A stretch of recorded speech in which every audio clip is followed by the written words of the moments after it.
Boa noite a todos. Que a paz do Mestre Jesus esteja com todos nós.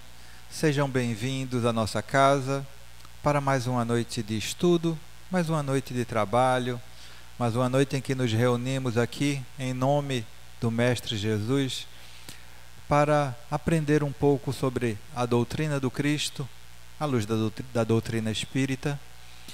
E hoje temos a grata satisfação de contar com a participação da nossa querida irmã Ednar Santos, trabalhadora da Federação Espírita Pernambucana. Bem-vinda, querida, mais uma vez. E hoje a nossa irmã traz para nós o tema Terapias Desobsessivas. Antes do início da nossa atividade, para a nossa harmonização, do livro Caminho, Verdade e Vida, de Francisco Cândido Xavier, pelo Espírito Emmanuel, lição de número 77. Convém refletir. Mas todo homem seja pronto para ouvir, tardio para falar, tardio para se irar. Tiago, capítulo 1, versículo 19. Analisar, refletir, ponderar são modalidades do ato de ouvir. É indispensável que a criatura esteja sempre disposta a identificar o sentido das vozes, sugestões e situações que a rodeiam. Sem observação, é impossível executar a mais simples tarefa no ministério do bem. Somente após ouvir com atenção, pode o homem falar de modo edificante na estrada evolutiva. Quem ouve, aprende. Quem fala, doutrina. Um guarda, o outro espalha. Só aquele que guarda, na boa experiência, espalha com êxito. O conselho do apóstolo é, portanto, de imorredoura oportunidade. É forçoso, e forçoso é convir que, se o homem deve ser pronto nas observações e comedido nas palavras, deve ser tardio em irar-se. O caminho humano oferece diariamente variados motivos à ação enérgica. Entretanto, sempre que possível, é útil adiar a expressão colérica para o dia seguinte, porquanto, por vezes, surge a ocasião de exame mais sensato e a razão da ira desaparece. Tenhamos em mente que todo homem nasce para exercer uma função definida. Ouvindo sempre, pode estar certo de que atingirá serenamente os fins a que se destina, mas falando, é possível que abandone o esforço ao meio e, irando-se, provavelmente não realizará coisa alguma. Bela mensagem para a nossa reflexão nos dias em que vivemos, né? Vamos agora fazer a nossa prece para o início da nossa atividade. Relevemos o nosso pensamento ao alto e roguemos.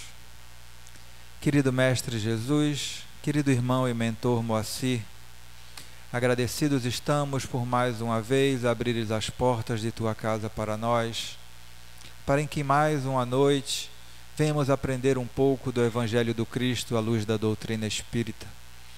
Que o que aqui será ministrado hoje não fique apenas nas palavras e no ouvir, que possamos praticar, que possamos exercitar os ensinamentos do Cristo, para assim podermos nos considerar verdadeiros cristãos. Que Deus nos abençoe, que o Mestre Jesus ilumine os nossos caminhos hoje e sempre. Que assim seja. Damos assim por iniciada a nossa atividade e passo a palavra à minha querida irmã Ednar, pode ficar à vontade.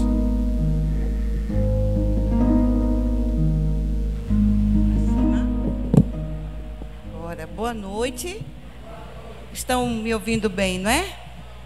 Que Deus nos abençoe, nos envolva com a sua luz, com a sua paz, e aí nós possamos fazer o nosso estudo da noite de hoje bem tranquilo, não é? Possamos aprender bastante, porque a doutrina espírita tem muita coisa para dizer.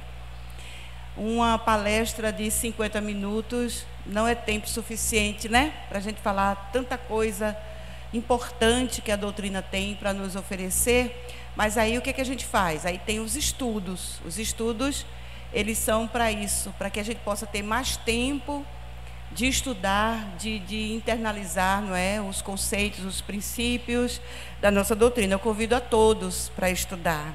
O estudo espírita é maravilhoso, a gente se esclarece bastante. Além de também fortalecer a nossa educação, não é? Porque a gente já recebeu a educação dos nossos pais, recebemos a educação da escola. A Casa Espírita também é uma escola e ela oferece também educação. Só que não é uma educação da forma como é nas escolas normais, nas faculdades, é a educação da alma, não é? Enquanto que a escola prepara o cidadão para o mercado de trabalho, o lar e o centro espírita ajudam o cidadão na sua vida espiritual, na sua educação moral, para ser cidadão do universo, né?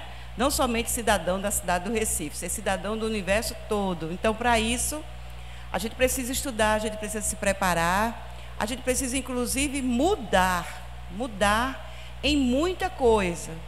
Porque, por vezes, nós repetimos velhos hábitos que nós adquirimos ao longo do tempo da nossa vida. E são esses hábitos que, porventura, não sejam bons, que podem provocar uma terrível doença que hoje assola praticamente o mundo inteiro, que é a obsessão. Então, para isso, existem as terapias espíritas, para nos ajudarem, para que nós possamos, não nos deixarmos envolver por pensamentos negativos a ponto de fazer com que a nossa saúde física fique abalada também.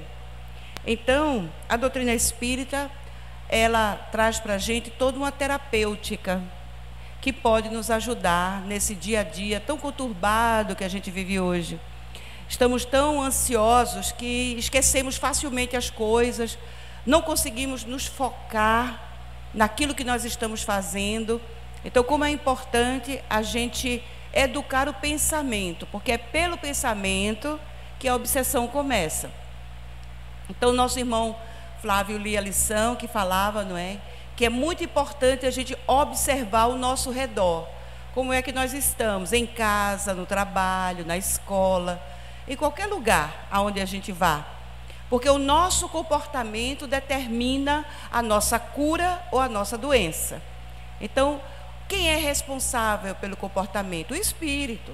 Não é o corpo que é responsável. O corpo, ele sofre as rebarbas quando o espírito age mal, não é? Então, a doutrina espírita, ela vai nos ajudando nesse processo educacional para que a gente melhore. Sem esquecer, meus irmãos, que o mundo, a Terra, o planeta, ele está mudando vibratoriamente e energeticamente. Ele está mudando porque está chegando a hora de a Terra ser um planeta melhor.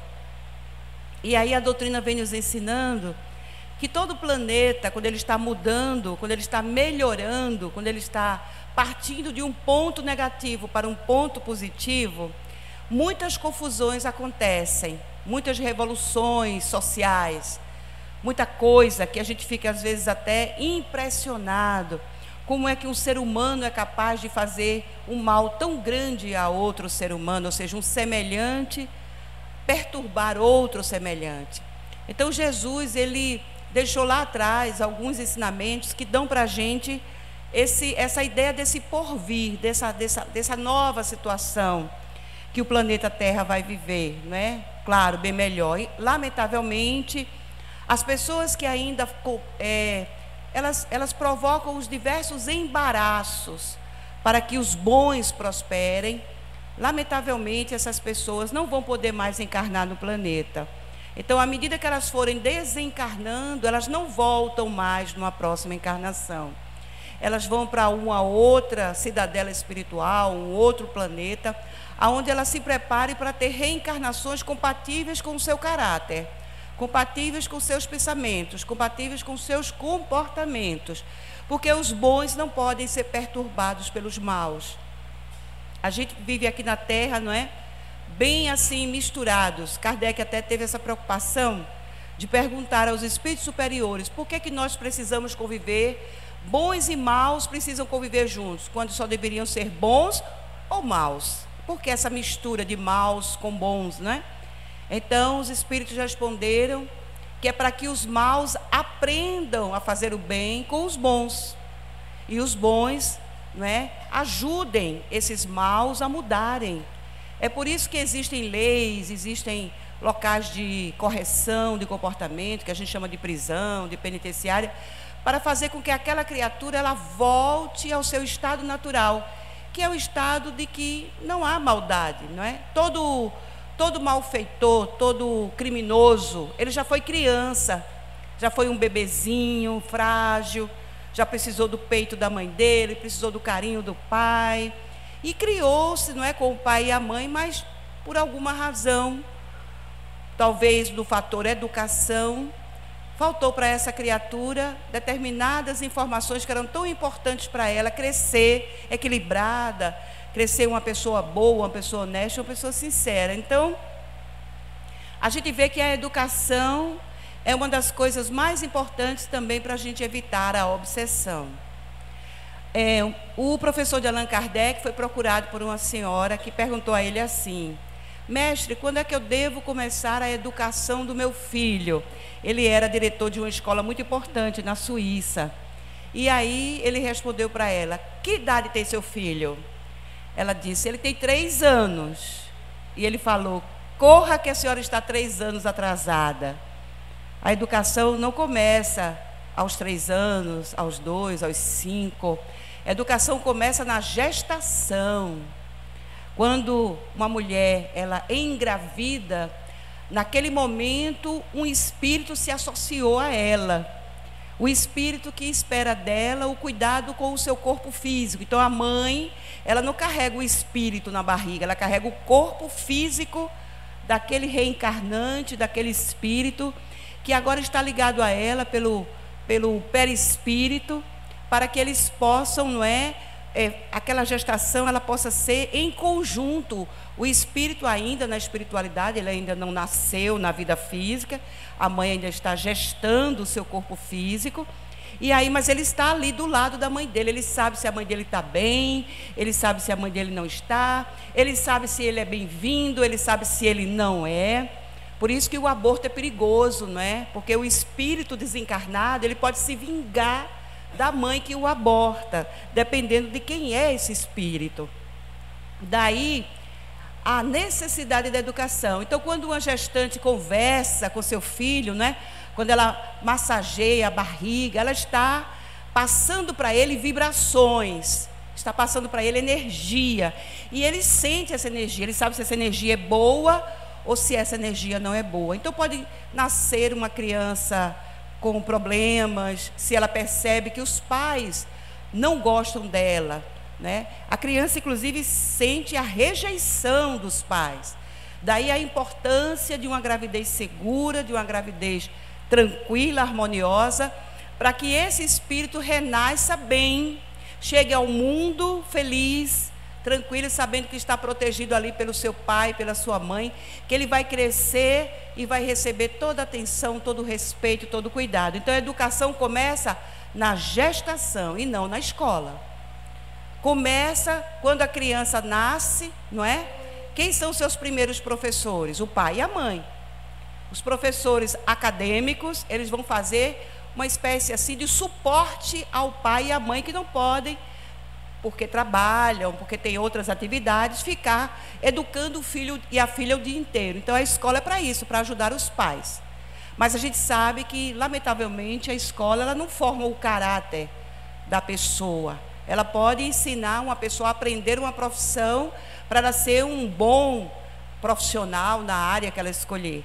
Mas ser uma boa pessoa não depende da escola, depende da família. É por isso que Deus nos colocou numa família, não é? Quando a gente nasceu, nosso pai e nossa mãe já eram bem mais velhos, exatamente para passar para nós as orientações, as instruções que nós precisamos. Então, se o lar, se a família, ela é desequilibrada, a criança é quem mais vai sofrer com isso. Porque as crianças, elas ainda estão, não é, formando sua reencarnação. Então, quando há desequilíbrio no lar, quem é a pessoa mais frágil? Justamente são as crianças. Então, são elas que mais sofrem pelos desmandos, pelos, digamos assim, pelos desequilíbrios do seu pai e da sua mãe. A dona Ana Guimarães, ela é uma palestrante muito conhecida no Brasil. Ela contou para a gente, certa feita, que lá no Centro Espírita, que ela faz parte, um casal pediu a ela, para ela ir na casa deles, para dar um passe no bebezinho. Ela tinha tido bebê fazia pouco tempo, e aí ela gostaria que dona Ana fosse lá, porque o bebê chorava muito, demorava a dormir. Eles levaram para o médico, para o pediatra, pediram ajuda de várias maneiras, mas o bebê chorava muito e às vezes até recusava a comida. E aí eles começaram a ficar muito preocupados e viram que os médicos passavam remédios, mas os remédios, porque o problema do bebê não era de ordem física, o problema do bebê era de ordem emocional. E aí dona Ana foi, não, eu vou. E depois que terminou o trabalho, ela foi com eles até a casa deles. Chegando lá, ela viu que era uma casa bonita, uma casa bem arrumada, não é? Bem assim, aconchegante. Mas ela sentiu, ela é médium, dona Ana é médium, não é ostensiva, ela sentiu que o ambiente vibracional da casa não era muito bom. Por quê? Porque o casal brigava muito. E às vezes eles perdiam as estribeiras e partiam quase para a agressão. Então, quem é que sofria mais com esse clima, com esse ambiente perturbado daquela casa? O bebezinho, frágil ainda, não é? Os seus órgãos, o coração, os rins, o baço, não eram ainda formados, não é? A gente sabe que, à medida que o corpo físico vai crescendo, os órgãos vão crescendo junto e vão tomando melhor as suas funções. Então, o garotinho, né, o bebezinho, chorava pra caramba. Aí ela deu passe nele, ficou lá um tantinho com ele, até que ele adormeceu. E aí ela conversou com ele. Vem cá, me diga uma coisa, como é que é esse seu relacionamento aqui? Não estou querendo me intrometer na vida pessoal de vocês, eu só estou dizendo o seguinte, que vocês estão provocando a doença do seu filho. Então veja, o casal possivelmente obsidiado, mal influenciado, não somente, porque a gente também tem que entender que a obsessão, ela não só é dos mortos para os vivos, a obsessão também acontece entre nós, não é? Entre encarnados e encarnados. Porque muita gente, quando fala em obsessão, nossa, já pensa em espíritos desencarnados que morreram, que estão falando. Não. Às vezes nem tem espírito desencarnado ali perturbando. A perturbação é ali mesmo. É na família, é nas pessoas, é entre elas. Agora, claro, não é? Quando nós abrimos a nossa guarda espiritual, nós também abrimos uma janela para a entrada das obsessões. Daí, a lição da terapia desobsessiva é justamente uma das primeiras coisas que a gente deve fazer, é o que Jesus recomendou. O que foi que Jesus recomendou em momentos de aflição? Orai e vigiai. A gente às vezes até ora, mas ora da boca para fora. A gente às vezes até se preocupa um pouco com o que está acontecendo com a gente, depois já passa, já deixa de lado. Então, a vigilância, ela precisa ser um adjuvante, um coadjuvante da oração. Por que a oração é importante? Porque a oração, ela nos fortalece espiritualmente. Então, se eu estou bem fortalecida, pode vir o que vier, eu consigo segurar, eu consigo superar. Mas se eu não me fortaleço pelos bons pensamentos, pelas orações, aí tudo que vier eu vou assimilar como se eu fosse uma esponja. assimilando tudo que a vida oferece. Daqui a pouco estou doente, estou depressiva, estou deprimida, estou triste. Por quê? Porque abri a minha janela espiritual para entrar todo e qualquer lixo, toda e qualquer influenciação. Então, a obsessão, ela é, na verdade, para a gente poder saber o que é desobsessão, é importante que a gente repita, que a gente relembre, que eu acredito que vocês já devem ter ouvido aqui em outras ocasiões acerca da obsessão, não é? A obsessão acontece quando um espírito resistente, um espírito que está magoado, um espírito que quer vingança, um espírito que está, digamos assim, querendo que seja feita justiça, porque ele se sentiu injustiçado em qualquer momento. Então, esse espírito começa, pelo pensamento, a perturbar uma pessoa encarnada. Então, vejam como a coisa é sutil, porque nem sempre quem está passando pela obsessão sabe que está sendo obsidiado. Daí, há o alerta espírita para os nossos pensamentos. Às vezes, pensamos coisas que depois a gente fica pensando, peraí, esse pensamento aí foi tão esquisito, eu nem estava pensando em fazer isso, veio esse pensamento na minha cabeça. Ou seja, muitas vezes a gente identifica o pensamento do desencarnado e pensa que é nosso. Uma amiga nossa, ela contou que ela gostava muito de comprar livros no Sebo, que eu não sei nem se ainda existe, ali na Avenida Guararapes, não é? Do lado de cá da Avenida Guararapes, na rua, acho que é Rua da Concórdia. Ela gostava de ir ali para comprar livros velhos, né? E aí ela disse que na volta, ela foi no Sebo, e na volta ela foi pegar o ônibus, e ela passou assim numas lanchonetezinhas que tinha assim, na rua Siqueira Campos, uma rua que tem bastante cartório, tudo mais. E ela disse que quando passou, numa determinada altura do trajeto, ela sentiu uma forte vontade de tomar cerveja. E ela sentia, ela disse que era uma coisa tão impressionante que a cerveja parecia que estava no meu nariz, eu senti o cheiro e subiu aquela vontade de tomar cerveja. Uma pessoa que nunca bebeu, né, nenhuma bebida alcoólica, ela sabia que aquele pensamento não era dela. Até porque ela estuda, ela é médium, ela trabalha na reunião mediúnica. Então, o médium, ele consegue distinguir um pensamento que é dele e o pensamento que não é.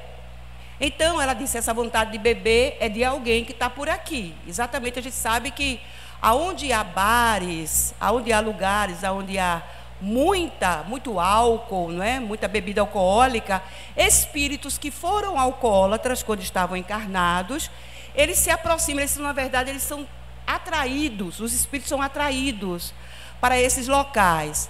Aí eu me lembrei do carnaval que Caetano Veloso colocou na música que atrás do trio elétrico só não vai quem já morreu, quem morreu vai também.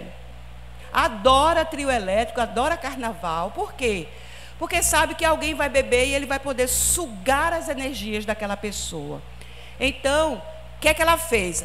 Quando ela percebeu, não é, que a vontade de beber não é dela, porque ela não bebe, ela não sente nenhum desejo de tomar nenhuma bebida alcoólica, então era alguém que digamos, a gente chama até no popular, encostou-se nela.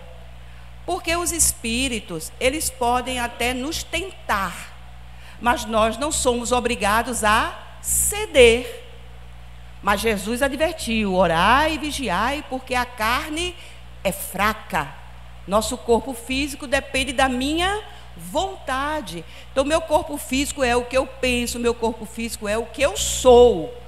Então, se eu tenho pensamentos negativos, eu sou uma forte candidata a ficar doente de qualquer coisa. Se eu sou uma pessoa invejosa, se eu sou uma pessoa tóxica, eu estou me candidatando a ficar doente a qualquer momento.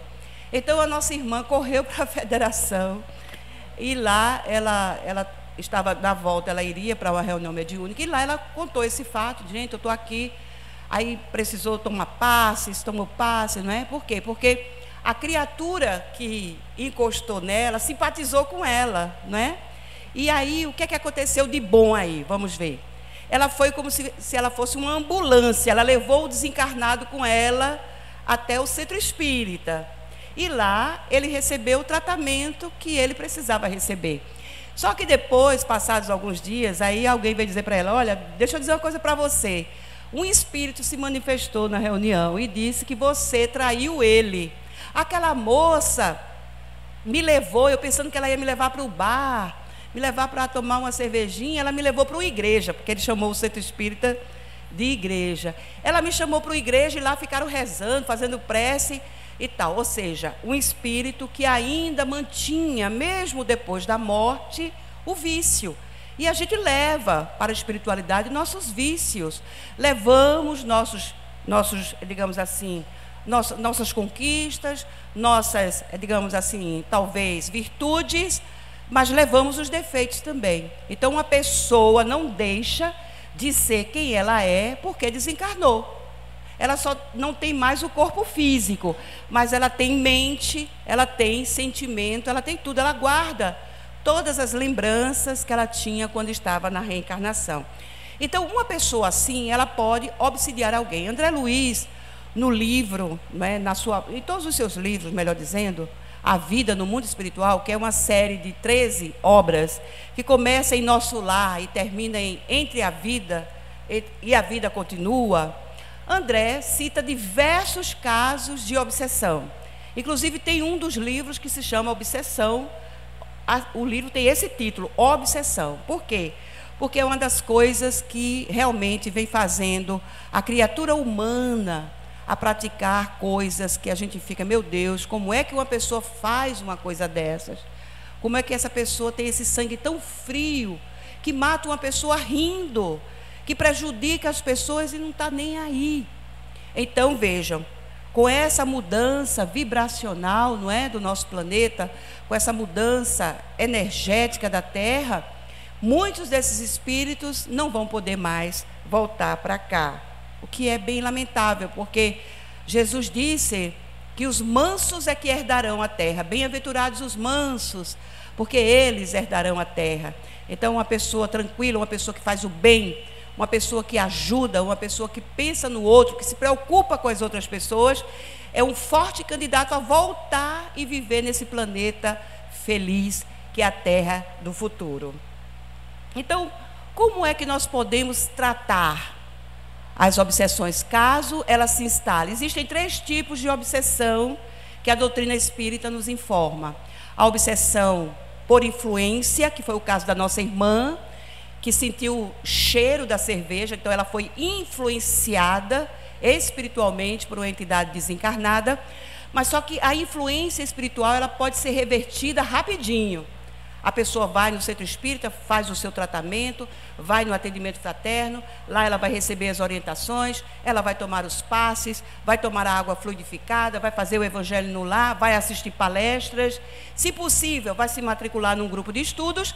Aí ela está livre da influência espiritual, porque o espírito desencarna: eu quero saber dessas coisas, não quero saber de estudar, não quero saber disso, e deixa aquela pessoa em paz. Ou pode acontecer o melhor, ela pode, inclusive, esse espírito que estava influenciando alguém, se melhorar, gostar da casa, se sentir acolhido, porque os espíritos a espiritualidade do caso aqui do Moacir, o Moacir, que é o mentor espiritual da casa, ele recebe todas essas entidades espirituais que acompanham-nos até aqui e cuidam dela. Então, quando isso acontece, graças a Deus, né? Mas às vezes os espíritos são tão resistentes que eles não se dobram assim facilmente, e depois, dali daquela pessoa, eles vão perturbar outra pessoa. Esse é um tipo de obsessão, a obsessão por influência. Agora, existe um segundo caso que é mais grave, porque aí já é uma subjugação. O que é a subjugação? O espírito já manda na pessoa. A pessoa encarnada já faz o que o desencarnado quer que ela faça. Aí já é mais difícil a reversão. Aí o tratamento é muito mais longo, não é? E não depende só da casa espírita, nem dos trabalhadores da casa espírita.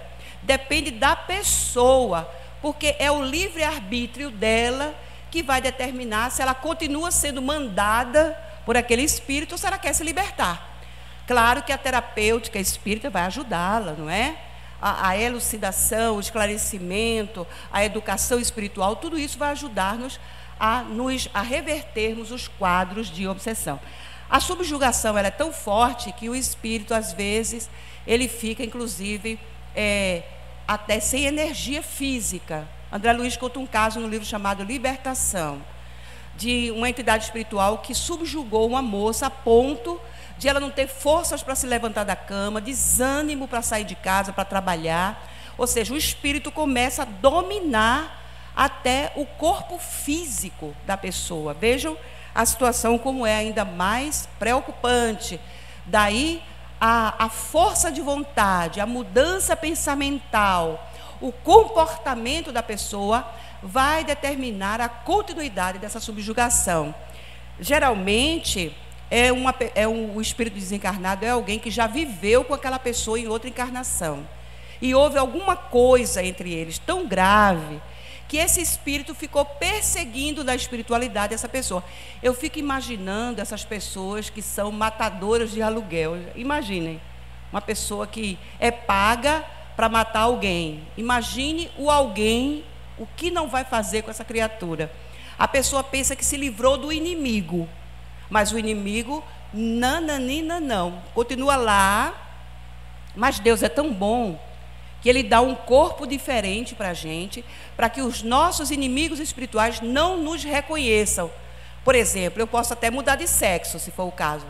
Então, eu atingi uma pessoa em outra encarnação, eu era uma mulher, eu traí, talvez, alguma coisa que eu fiz, e aí provoquei uma tragédia por conta disso. Aquela pessoa ficou com tanta raiva de mim, que desencarnou zangada comigo.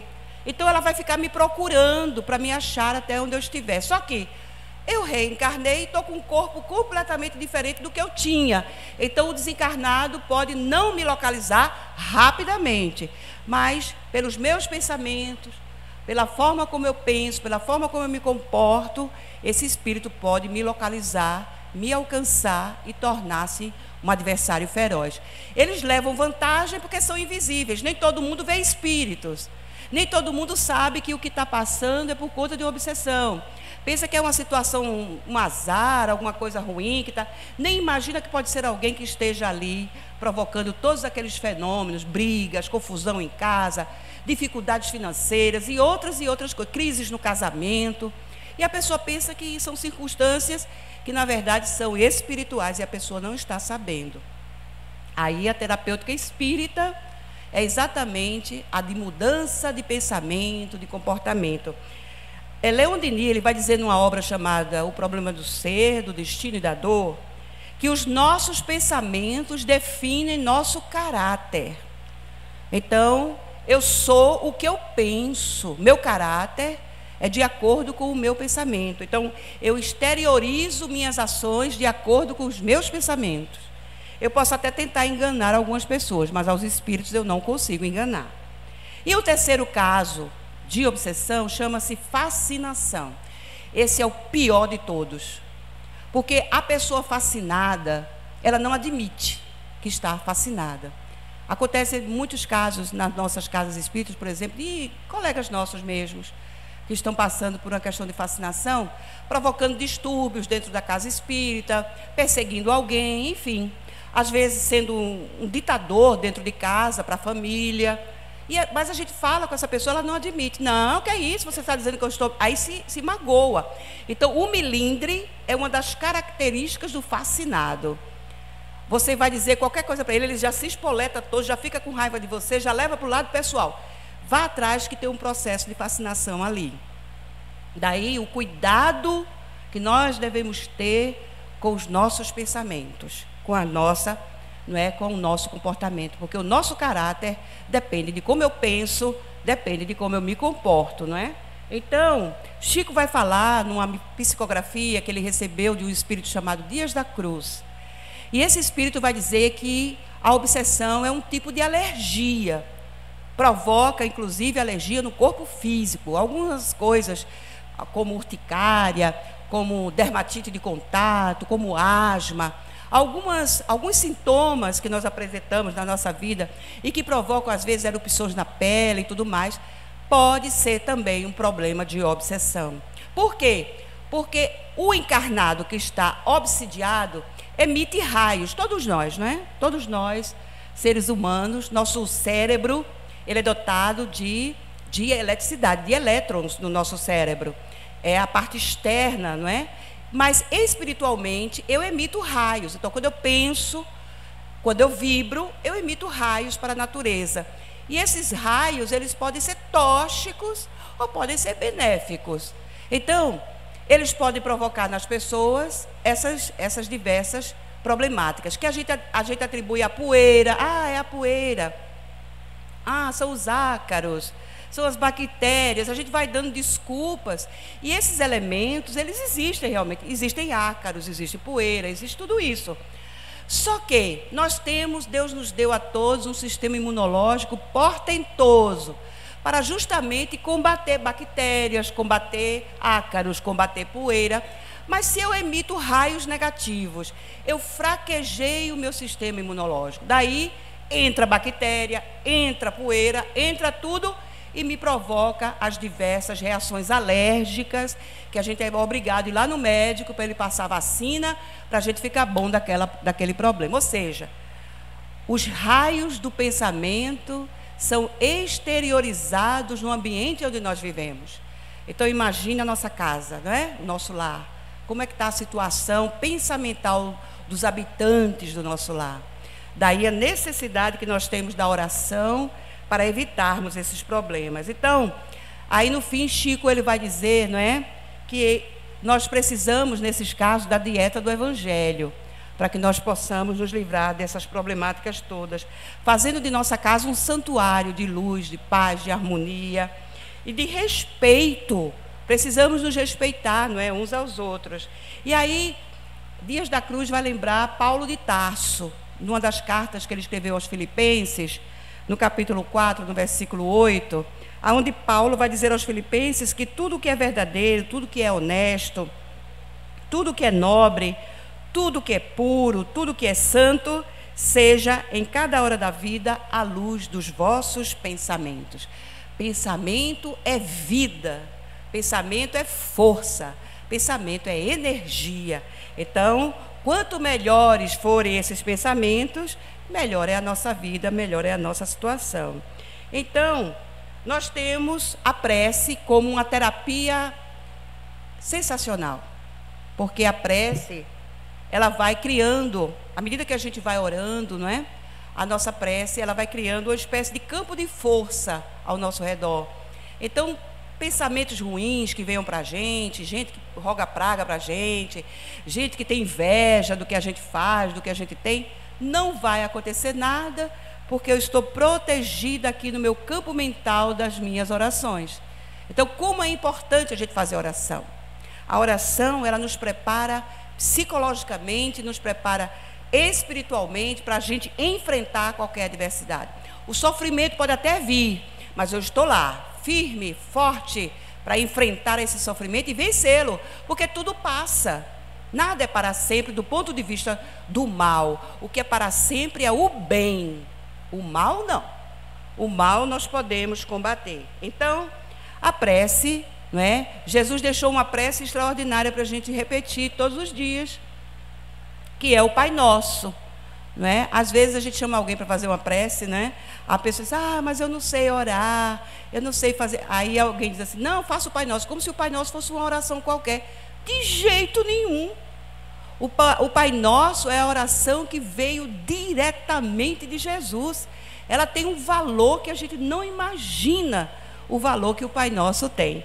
Então, acordar de manhã com o Pai Nosso, se possível, e deitar de manhã, aliás, deitar à noite com o Pai Nosso. Não é aquela coisa de só orar na hora que for dormir, às vezes começa a orar, Pai Nosso que está orando, aí já pega no sono.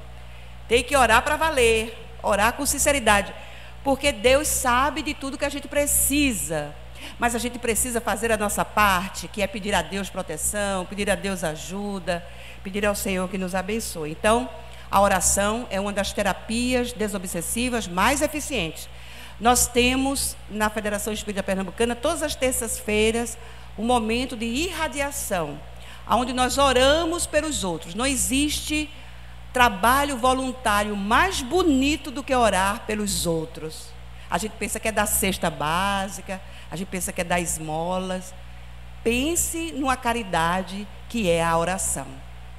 A gente orar por quem está sofrendo, por quem está passando pelo câncer, está internado no hospital, está passando por alguma coisa. Essa é uma das melhores terapias para a desobsessão.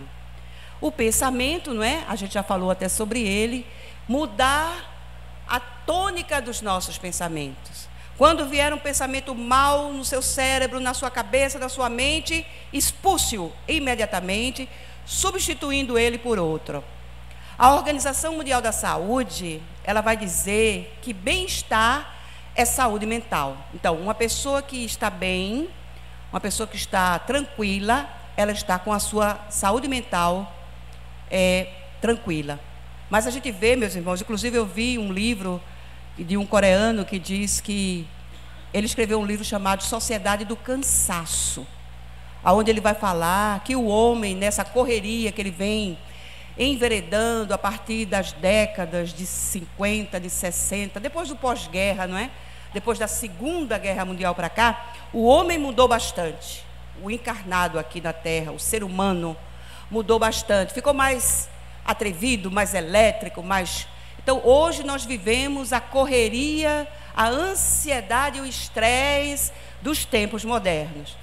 E isso cansa, porque a gente vai todo dia repetindo as mesmas coisas, até que a gente não vê o resultado que a gente deveria ver e a gente fica cansado. Ele também escreveu um outro, eu não sei se foi ele, mas ele falou da exaustão, porque a exaustão é diferente do cansaço, né?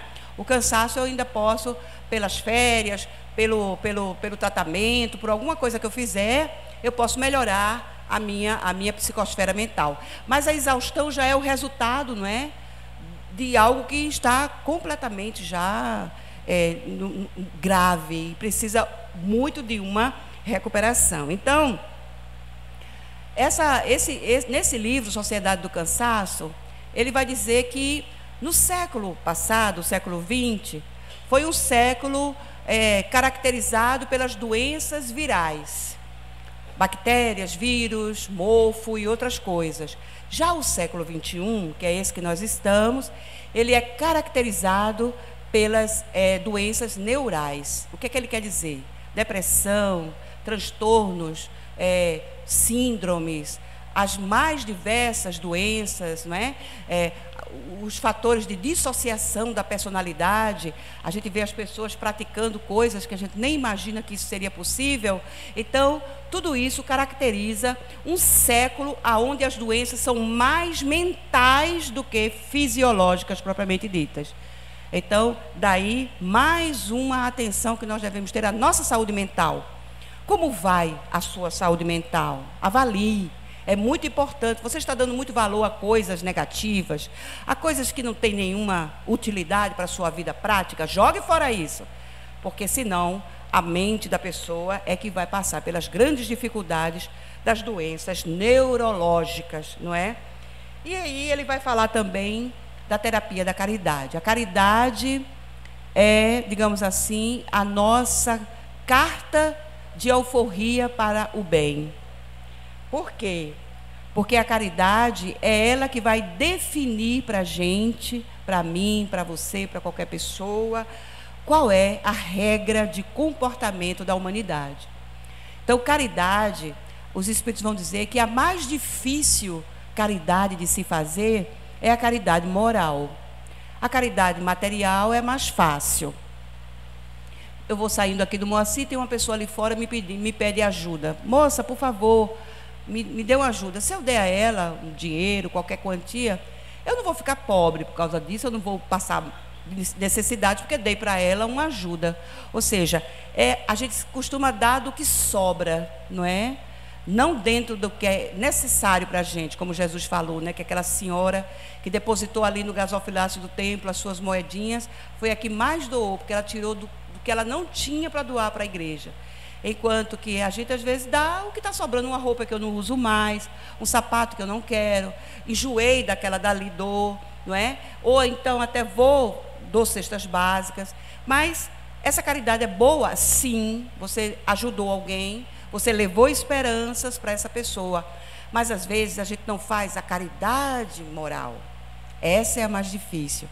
Você vai passando por alguém que você conhece, oi fulana, tudo bem? A pessoa diz, tudo bem, tudo legal. Aí cada uma vai para o seu lado, numa boa. Mas se você encontrar essa pessoa e disser assim, oi, tudo bem? Ela disser, não, eu não estou bem não. Aí a coisa é diferente. Você vai simplesmente dizer, tá, depois a gente conversa? Ou você vai parar e vai dar atenção a essa pessoa? Porque se você não der, quem sabe até ela pode fazer uma loucura. Ela pode até tentar contra a própria vida. Você foi a última instância que ela encontrou para falar com você. Você vai passando na rua, tem uma casca de banana no chão. Aí você simplesmente passa pela casca de banana, com cuidado para não escorregar, mas vem alguém ali atrás de você que não viu a casca de banana e zup! Então você se tornou responsável pelo acidente daquela pessoa. A caridade moral seria tirar a banana, a casca de banana, não importa quem jogou no chão, tirá-la do caminho. Às vezes eu vou passando, tem caroço de manga, escorrega pra caramba. Então vejam, a pessoa é responsável pelas suas atitudes. Podem ser atitudes corretas, mas também podem não ser. E quem jogou aí que se vire, né? Às vezes as pessoas jogam lixo até da janela do carro, da janela do ônibus. Ela é responsável pelo que acontecer. Ela pode nem ver o acidente, mas ela se tornou responsável, porque a lei é de ação e de reação. Ela se tornou responsável porque ela jogou pela janela alguma coisa que causou um acidente para alguém que ia passando naquele momento. Então, caridade é a gente respeitar o outro. É não fazer aos outros aquilo que eu não quero que me façam. Isso é caridade, isso é justiça, ética, tudo de bom que a gente possa chamar. Então, a ética, a justiça, o respeito, tudo isso são formas de caridade, não somente de cidadania. Nós estamos treinando para sermos cidadãos do universo. O treino é, por enquanto, cidadãos da cidade onde a gente vive, da cidade onde a gente nasceu. Mas lá na frente, quando formos espíritos superiores, seremos cidadãos do universo. E vamos fazer o bem a todas as pessoas. Então, a caridade, ela é realmente a melhor das atitudes que nós devemos tomar para com o nosso semelhante. Outra coisa que é muito importante também é o tratamento espiritual, que a gente até já falou sobre ele, não é? Que é o tratamento que é oferecido pelas casas espíritas. Algumas casas espíritas, além de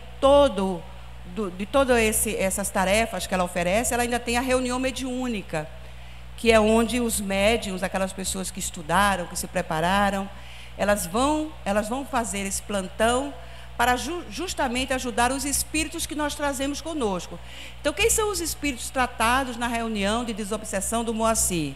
São os espíritos que acompanharam as pessoas que vieram assistir a palestra. Inclusive, o palestrante também é acompanhado, né? Então, nós também, palestrantes, que nos preparamos para falar, para trazer os esclarecimentos espíritas, também temos os nossos acompanhantes. E, claro, se eles são acompanhantes que estão ainda precisando de uma atenção, não é? Mais, digamos, mais de perto, a gente está ajudando essa pessoa, levando ela para a casa espírita. Então, as pessoas que fazem parte da equipe espiritual da casa espírita deixam esses espíritos entrarem e eles são recebidos, são acolhidos e são eles que são tratados na reunião de desobsessão. Muitos deles voltam depois para agradecer. Muito obrigada por vocês terem me trazido para esse lugar, um lugar tão bom, um lugar onde eu aprendi a ser melhor, um lugar onde eu deixei de odiar, ou seja, é muito bom a terapêutica espírita também da desobsessão. Não somente é bom na casa espírita a palestra, o estudo, tudo é pensado e é colocado para o bem daquele que procura a instituição. Então, a orientação, os nossos irmãos que fazem parte da equipe espiritual orientam as pessoas através do atendimento fraterno. E, finalmente, o Evangelho no lar. O que é o Evangelho no lar? É a visita de Jesus em cada lugar. Quando a gente implanta na nossa casa o Evangelho no lar, Jesus vem nos visitar naquele momento que a gente faz aquela oração, que é um momento de oração, não é uma reunião mediúnica particular. Porque tem pessoas que confundem o evangelho no lar com reunião mediúnica. Reunião mediúnica só na casa espírita. Porque as pessoas lá, elas têm como controlar, elas sabem como conversar. Imagine você ficar chamando espírito na sua casa.